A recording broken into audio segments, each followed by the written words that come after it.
Hello, everybody. The lights are on and we are ready to get started. Today is our first day, and you are watching AP US Government and Politics live. We're going to be talking about voting rights and models of voting behavior.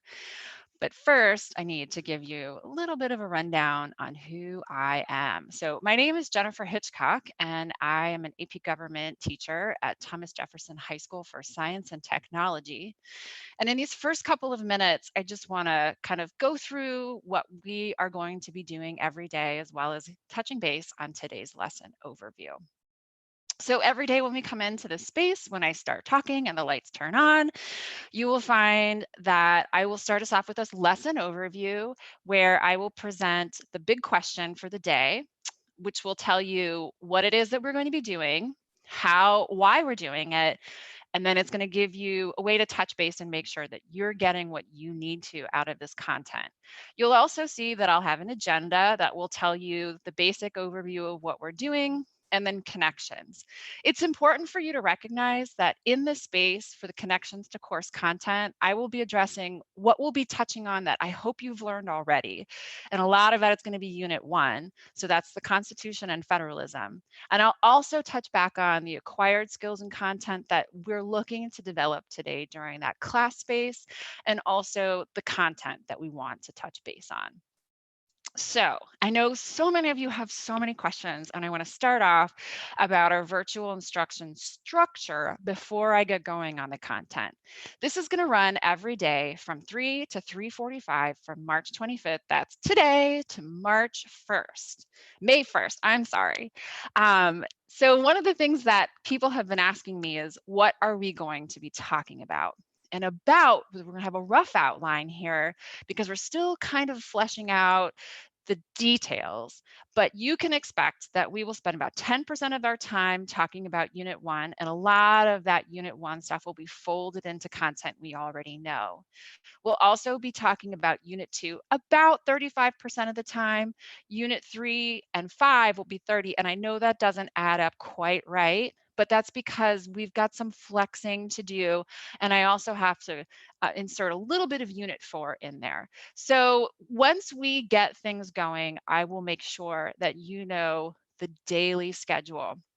And about that, I want to read to you something really quickly from College Board, because one of the questions I got from a lot of people, you'll see that blue font is usually kind of me anticipating student and teacher questions.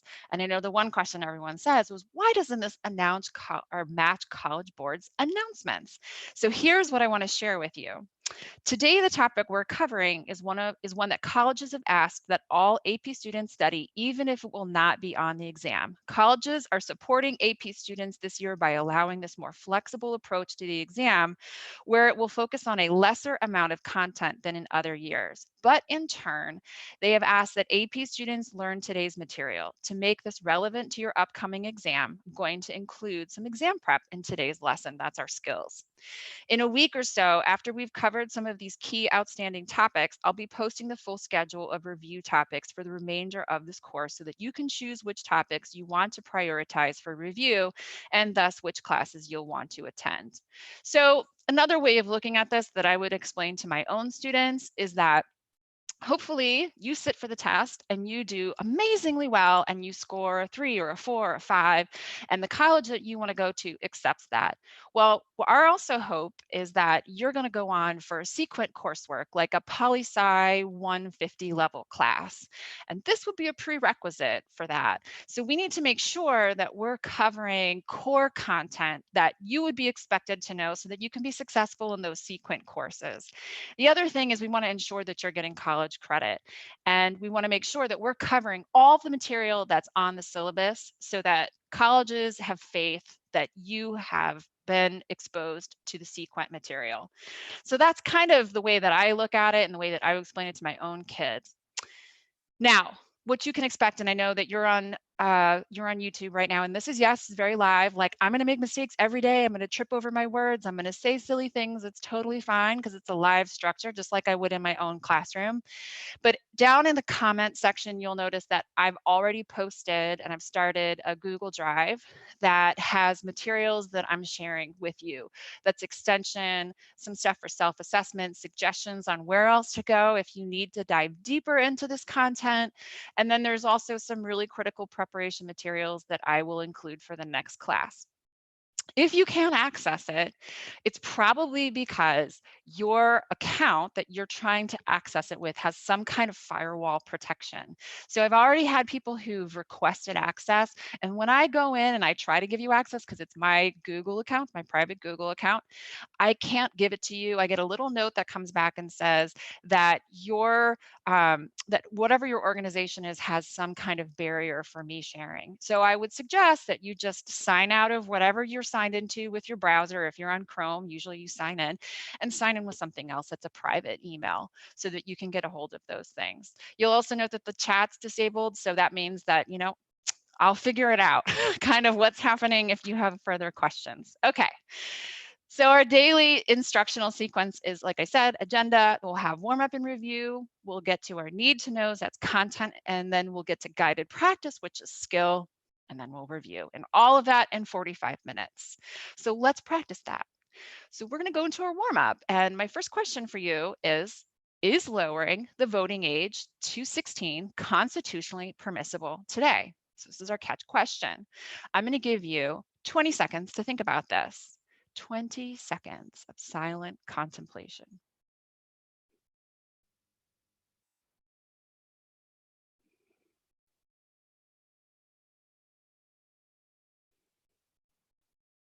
Okay, I think that's 20 seconds.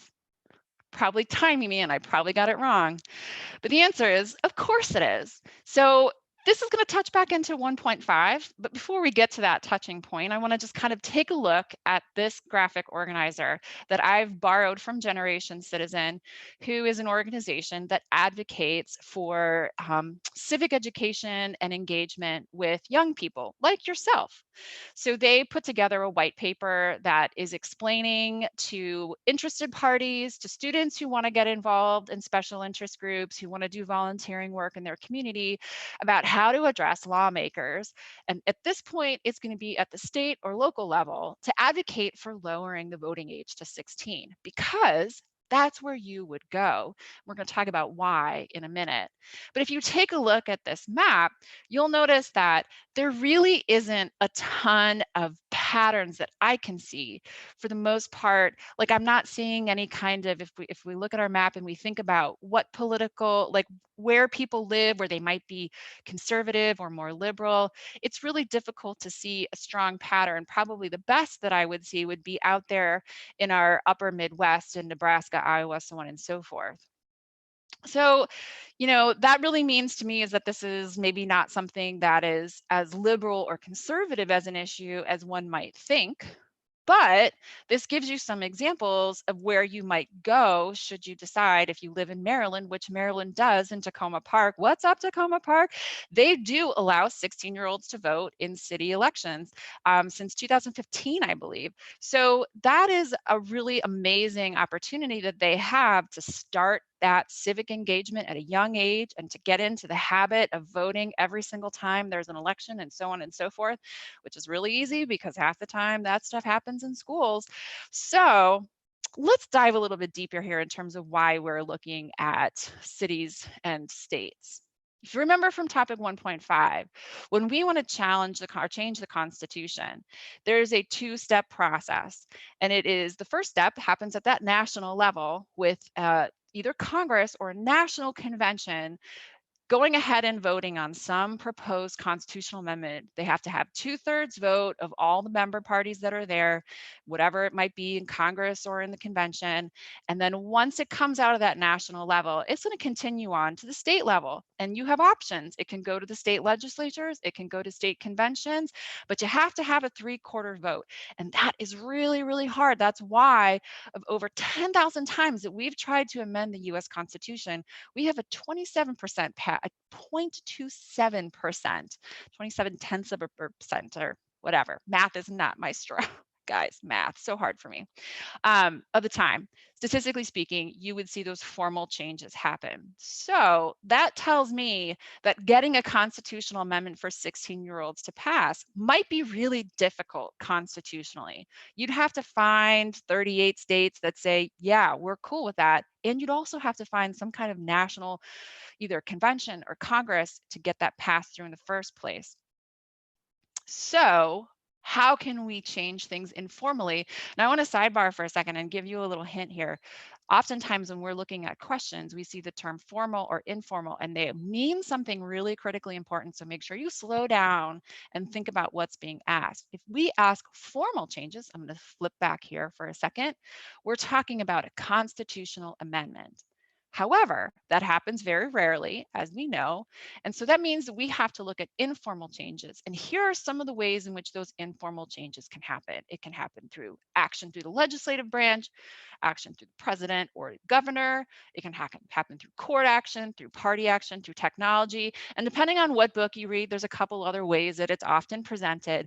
But long story short, informal is much easier. And so we can go further than this to see why we would go informal, and that has to do with where powers are given. So if we look at our Constitution and we're trying to contemplate where the authority to regulate voting qualifications come from, there's three places in the Constitution. The first place we would stop is with the 10th Amendment. Everybody loves the 10th Amendment, right? The power is not delegated to the United States by the Constitution nor prohibited to the states, are reserved to the states or the people respectively. Riffing a little bit there. This is where you'll see the concentrated authority to set qualifications found for states. States are allowed to go ahead and to kind of stretch their wings at making qualifications. And anytime we make a qualification, it's another way of saying we're classifying groups of citizens, those who can vote and those who cannot vote, on certain different facets. So we'll get to those facets in a minute. But we want to know before we leave this slide, well, how does the federal government get involved? And there are two different sections in the Constitution that help us understand that. First place, if we want to know how the federal government regulates federal voting qualifications, they're tied back to whatever the qualification for the most numerous branch of the state legislature. So you'd have to go back and take a look. It's generally called the lower house. For me, I live in Virginia, so that's the House of Delegates. So if I can vote for the Virginia House of Delegates, constitutionally, I'm allowed to vote for my representative and my senator. So kind of bringing it back to that, that tells us that there's a federal regulation allowed for us to be able to come in and to make some determinations there with that clause. The second component of this, and this frequently comes in for state and federal, is the 14th Amendment Equal Protection Clause. So it says that the state can't deny any person within its jurisdiction the equal protection of the laws. And usually what we think about there is we're thinking about classifications that we might call suspect, right? Things that kind of feel a little weird when you're saying these are the haves and these are the have-nots, but we will get to that later. So in class, if you were sitting here, we would talk about, okay, so then what's happened with these expansions of suffrage? We've had all of these amendments, these rights-bearing amendments that allow people the right to vote. If we go way back to before we even had the American Revolution, we would find that the class of people who were allowed to vote was an incredibly small class of people. They were male, they were white, they were Anglo-Saxon, they were Protestant mostly, and they were property owners. These classes of individuals were a super select few people that felt that they had some kind of vested interest in the continuation, in the growth of the country, so on and so forth. And since then, we've had lots of different kind of approaches in terms of who has a vested interest in our national government. So we look to the states, of course, we're talking about some unevenness here in terms of classes of voters who are here because each state's making a determination on their own. But roughly around the 1790s, we start to see religious qualifications fall off. In the early 1800s, we start to see an expansion through states where they lose property requirements because of the experience through the War of 1812 12, the Revolutionary War, going back there a little bit and out of order, but also in just the democratization, Andrew Jackson and his move towards bringing more people into the fold. And that will continue. So it's predominantly male, white, not Anglo-Saxon, not property owners. And then we'll move into the Civil War, and we know that shortly after the Civil War, we are going to pass the 15th Amendment, which is going to allow the Black community, Black males, to vote. So that happens in the 1870s. We start to see this expansion in voters, and then there's a contraction that starts from the 1890s to around the 1900s, about 10 to 15 years, in which we see a contraction of voting rights. And that's going to be for our Black males, who are going to be experiencing repression and some suspect classifications that don't rely, and we'll get to how they miss that, but that kind of get at race without getting at race. We're going to come out of that in the 1920s. We see another expansion with the passage of the 19th Amendment. And I hope you guys know it's the 100th anniversary of the 19th Amendment this year. We have the 24th Amendment, which is in the 1960s. We have the Voting Rights Act, the Civil Rights Act, the 26th Amendment. Those are all going to be our final rounds of suffrage expansion in the United States. So I told you we're talking about suspect classifications of individuals here. We're starting to establish or carve out the federal government through this amendment process, starting to carve out exceptions in which the state can't make suspect classifications, and they're on things like race, they're on things like sex, they're on things like socioeconomic status. So those classifications as it relates to voting are not allowed. They are explicitly barred. But we just talked about Jim Crow. We just talked about the Mississippi Codes. How did we have this contraction if the 15th Amendment was passed? It just doesn't seem to make much sense. And the answer here is, if we look at the text of that amendment, the 15th Amendment, that bars this action through states, we'd have to dig down deep and see, what does it really say? Words matter.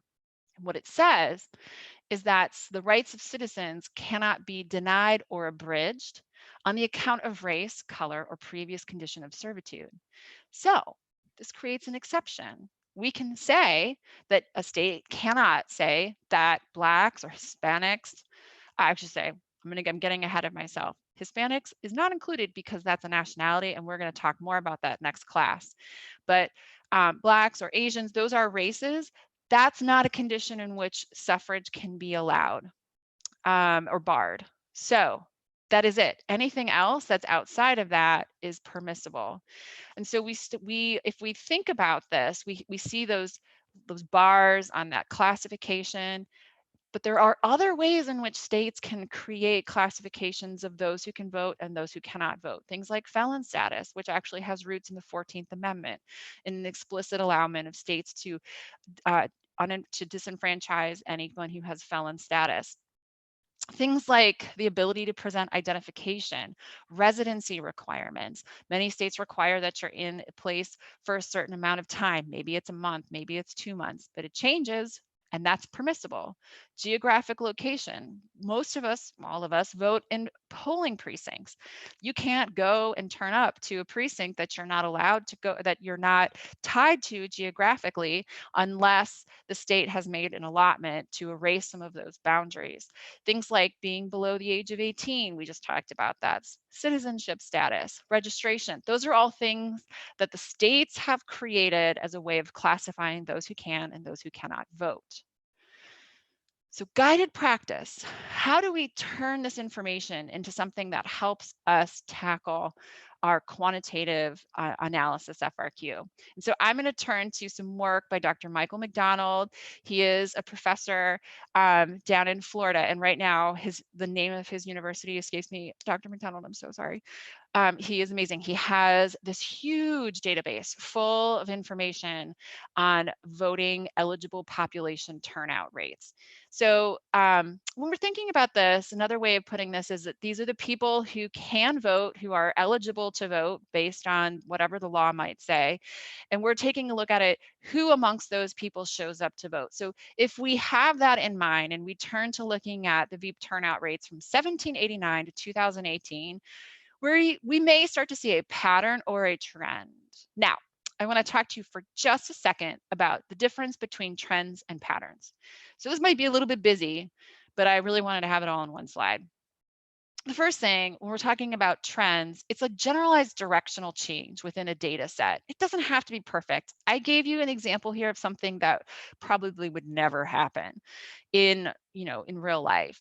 But if you see a positive slope, we call it a positive correlation, that tells us that for every 1 unit that you move across the x-axis, you're moving up a subsequent unit or a subsequent amount of space in the y-axis. So whatever those two variables are on your x and y, it's really important for you to check out to see what the x and y-axis is labeled as. The converse of that is a negative correlation, where we start to see for your every advance in unit on the x-axis, you see a decrease, right? So we're looking for generalized patterns. Like I said, rarely do I see this, and I mean, I've never seen it, where you see this beautiful straight line, right? That is different from a pattern. And a pattern is a generalized repeating sequence across a data set. Again, this is like a perfect scenario. It's telling us that like it's very measured, it's very predictable. Is it going to be like this when you're looking in a data set? Probably not. But if you think about it, do I see positive? Do I see negative? Do I see some kind of predictable thing? In particular, when you start to think about, well, what else is happening at the same time that might help you be able to pinpoint some of those patterns. So thinking about that, let's turn back to this slide. So now we need to think about all the things I just told you. Roughly when are things changing? When do we see, the suffrage amendments being passed, so on and so forth? And do we see any kind of association and change in the way that the data runs? So if I look at this, the first place that I look at, I think, oh yeah, Andrew Jackson, right? Andrew Jackson, he loved to bring in the average man, the mountain man, the average citizen, right? We're expanding suffrage, we're removing all of those requirements for property holding. And what we see, and this is logical, we see a corresponding rise in the voting eligible turnout rates, voting eligible population turnout rates around 1825 to 1850. Now you might see, and this is kind of an aside, you might see a delay, especially when we're talking about people, we're talking about changes in patterns, changes in cultural expectations. So sometimes things take a little bit of time. So with that in mind, as we march across this, we see this great increase here from the 1825 to around 1850. I see another blip, a teeny tiny little change in pattern here around the 1860s. And I should, because that's going to be the passage of the 15th Amendment. So there should be a little bit of growth as we pass the 15th Amendment and we start to see more Black males, especially in the American South, turning out to vote. They were able to vote people into office who were descriptively representative or who mirrored their demographic information. You're going to see members of Black members of Congress, so on and so forth. So we're naturally going to see a little bit of a rise here as well. However, we also see a little bit of a blip around 1900. And again, that should make sense because around 1900 is when the time period in American history when states who are going to start finding ways to classify individuals' right to vote on things like the grandfather clause and reading tests, literacy tests, and poll taxes is going to have a subsequent impact on the Black community, but also for some of those, it's going to have a subsequent impact for poor whites as well. Our next one, 1925, we see a little bit of a a little bit of a trough here, which might be explained by some of the world wars, but then a pickup as we see the passage of the 19th Amendment. And again, it's a little bit delayed because we have cultural changes here as women gain the right to vote. Same thing here in the 1960s, 1970s. Passage of the 24th Amendment and the 26th Amendment are going to drastically expand. And you might be saying, but why doesn't it follow the trend of everything else? And one of the things that we'll talk about in the next couple of classes is that the one class of voters who tend not to turn up to vote, they're 18 to 24-year-olds. Hey guys, you are going to change that, right? You are going to change that. You are going to get registered to vote and you are going to vote and you're going to vote in every election because it creates a pattern of behavior. And that's the amazing thing about voting. So one more thing that I want to talk to you about, if I'm looking at this data set, besides sitting there and thinking about what I know about time, history, so on and so forth. I also want to make sure that I really know what I'm looking at.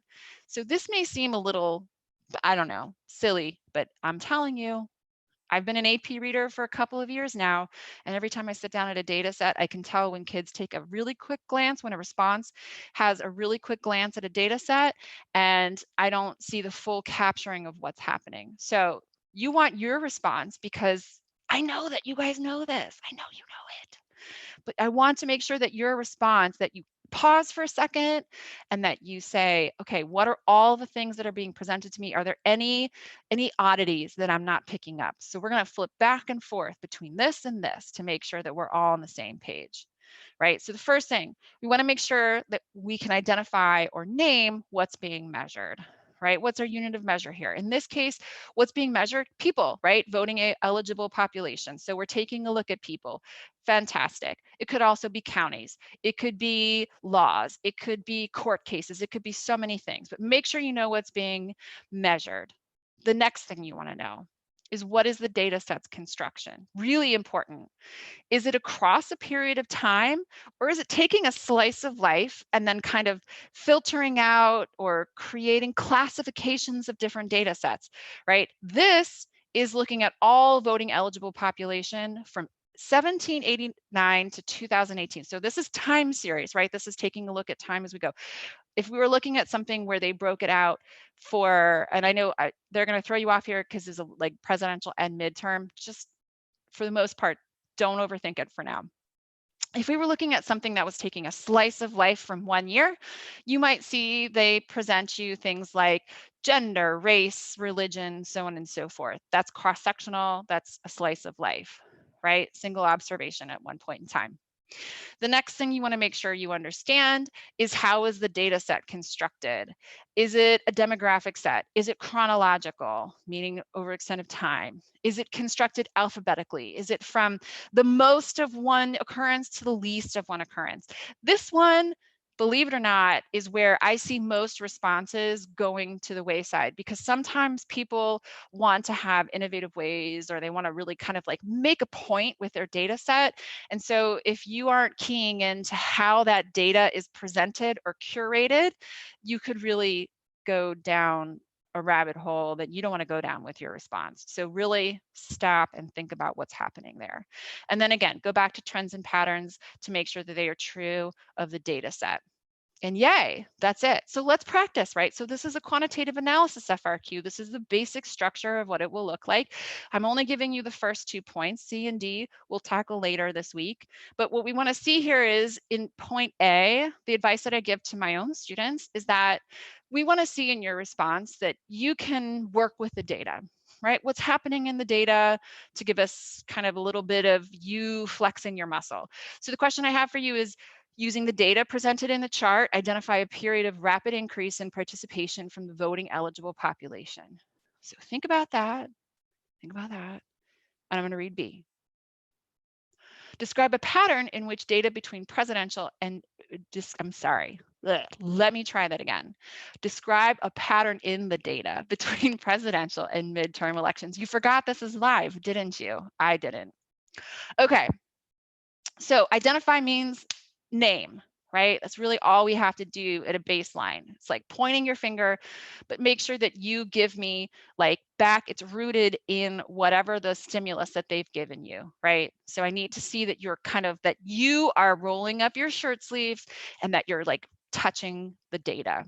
So here, an example might be, a period of rapid increase in participation from the voting eligible population was approximately between 1820 and 1850.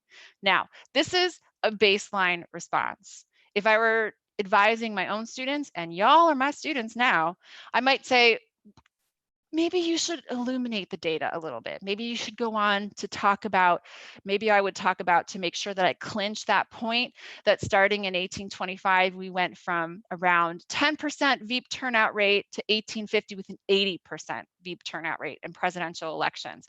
But whatever it is that you're going to talk about, you've got to use quantitative numbers, you've got to use labels, you've got to show in your response, because You cannot, you're not there with the reader. The reader cannot make any presumptions that you know the content. You have to like grab them by the face and say, I know the answer. So you have to explicitly tell them where you are looking in the chart, right? A pattern in the data between presidential and midterm elections after 1850. So I identified a pattern. First thing, I drew that straight line so that I'm not paying attention to anything prior to 1850.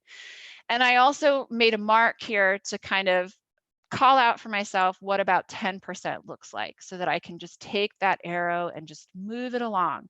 Now I know that it's not going to be picture perfect. It's not going to be, you know, that 10% perfectly across the board, but it gives me a rough idea of what that pattern of behavior is. So my pattern is that the data between presidential and midterm elections after 1850, that the voting eligible population turned out in higher percentages during presidential elections, often by more than 10%, right? That's a pattern, not a trend, right? We're comparing the orange and blue line and we're making sure they line up.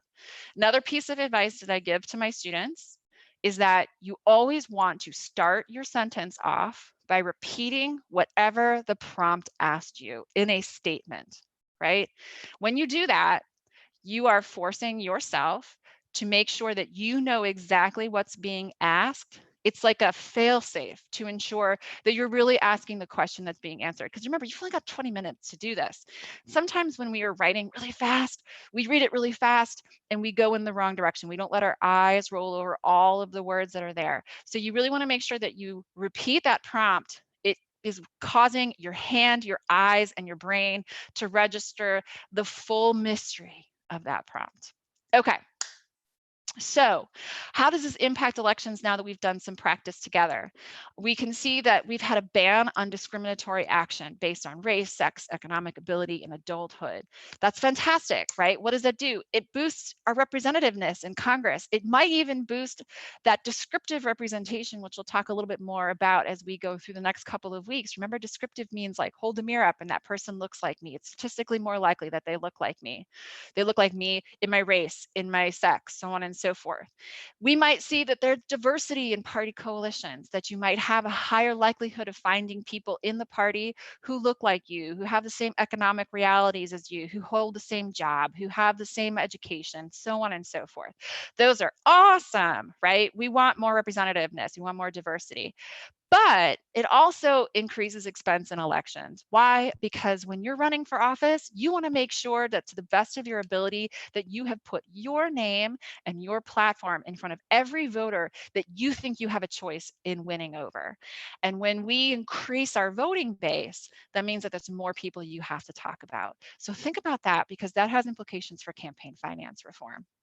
The final thing here is that it's going to give us the opportunity to start to have tailored messaging that's geared towards these diverse subpopulations, which means that depending on who we're talking to, the message that's being given might take a different slice from our platform, might take a different trend in terms of how our story is formed, so on and so forth. And so now we're going to turn to our final component that we need to hit up for this unit topic, and that is how do we tailor messaging? So there's 4 basic outlines here. We have rational choice. Rational choice is voting based on what is perceived to be in the citizen's individual interest. I know what's best for me, and I'm going to think about my bottom line. I hear that a lot, bottom line. It's kind of the opposite from party line voting. Party line voting might be somewhere where you just look to see, is there an R or is there a D after that person? You're looking for brand name recognition. You want to see a red name. You want to see a blue name. You want to see an elephant. You want to see a donkey. And you are going to vote for all of those things. Folks who like to vote party line also tend to do what we call, they will finish their ticket so that it is completely red all the way down as opposed to split tickets. It's called straight ticket voting, right? So you turn in your ballot and you've got all of the R's or all of the D's checked off, regardless of whatever that office is. I always kind of joke with my students that one of my favorite offices here on the state and local level in Virginia is soil and water conservation. And while it's not people don't have a party affiliation, they would definitely boost people completing their ballot, which is another concern we have in elections, that people don't complete ballots, by putting an R or a D after that. But there's a reason why they try to make it nonpartisan. And I say that, and I know that my students are going to check me to see if it is a partisan office or not. You guys can go ahead and check me and tell me I'm wrong. Tell me I'm wrong. All right. The last two is retrospective versus prospective. Retrospective, think of the past. It's retro, right? What did you do? What did you do last year? Let me look at your voting record. If you're thinking about special interest groups and they love to give grades to members of Congress who are running, that's kind of retrospective voting model. Whereas prospective, we're looking into the future, right? What promises do you have on the horizon for me? So we have about 10 minutes left, and I want to make sure that we get our check for understanding here. So I'm going to give you some, before I lose my camera, I'm going to give you some time here to think about these questions. I'm going to read them to you. The answer choices are always in the same order, but I want you to think about what you think the best answer is. All right, so Tom's parents were conservative Republicans. When Tom went to vote for the first time, many of the candidates and their issues were confusing to understand. He voted Republican. All right, think about it. You've got 10 seconds.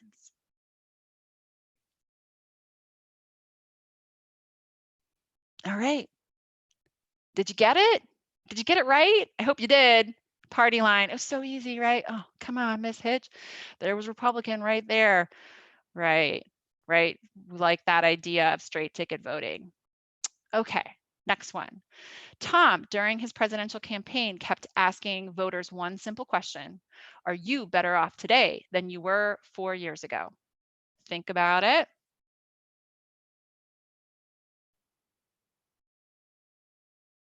Did you get it?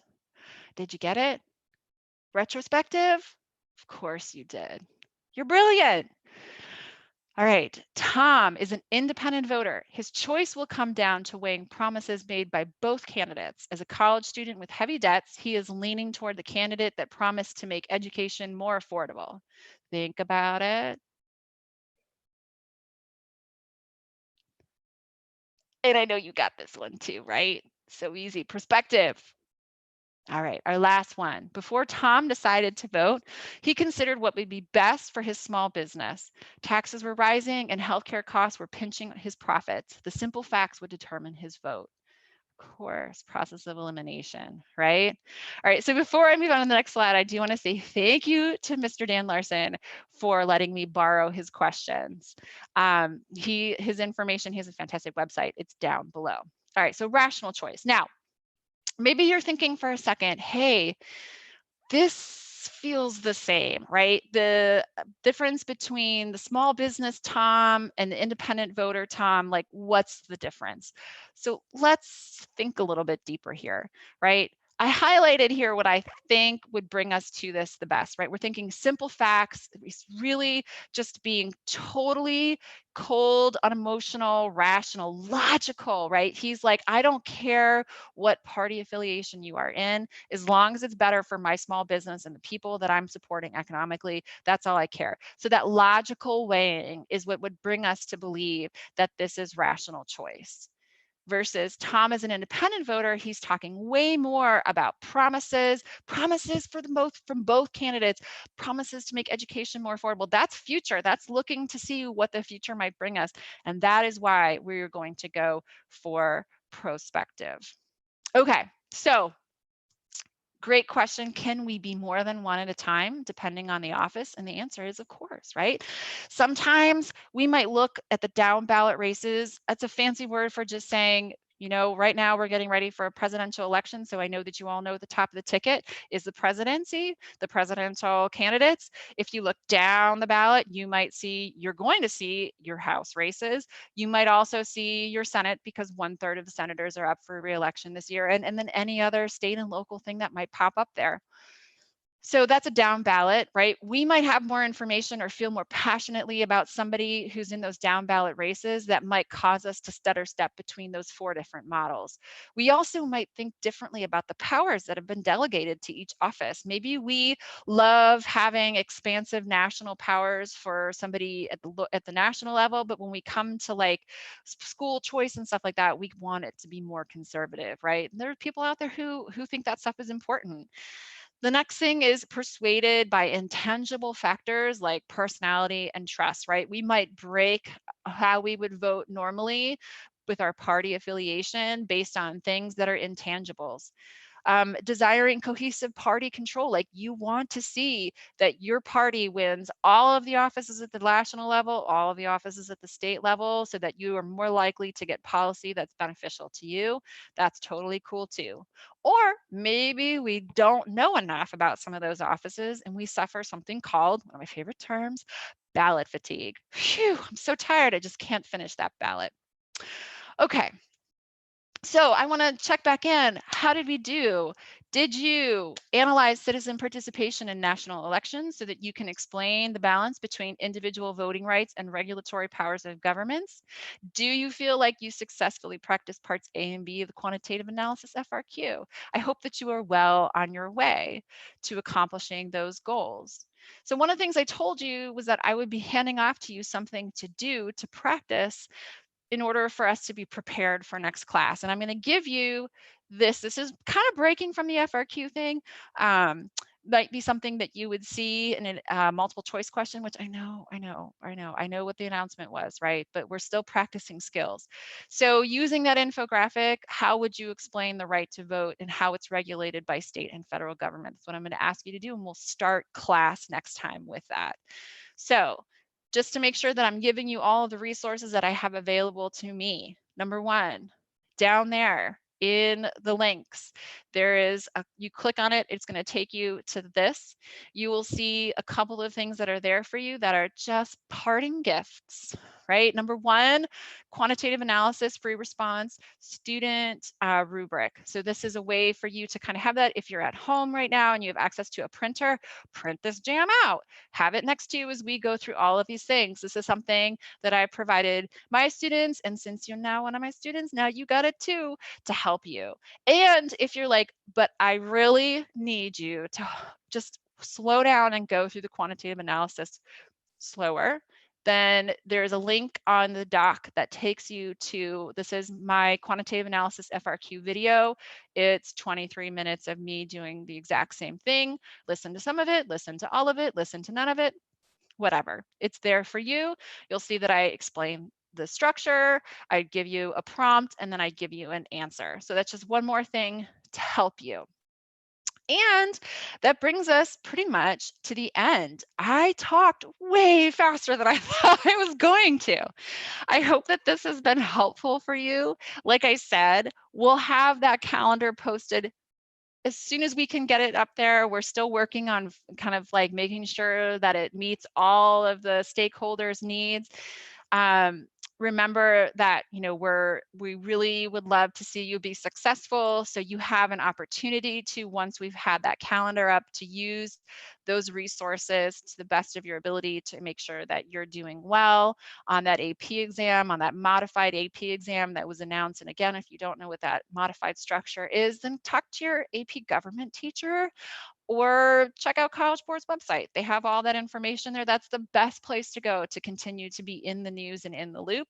And I'm going to show you my resources so that you know where I got and everything. And I'm going to say goodbye, my friends. I had so much fun meeting you, and I hope that you come back again tomorrow. Have a great night.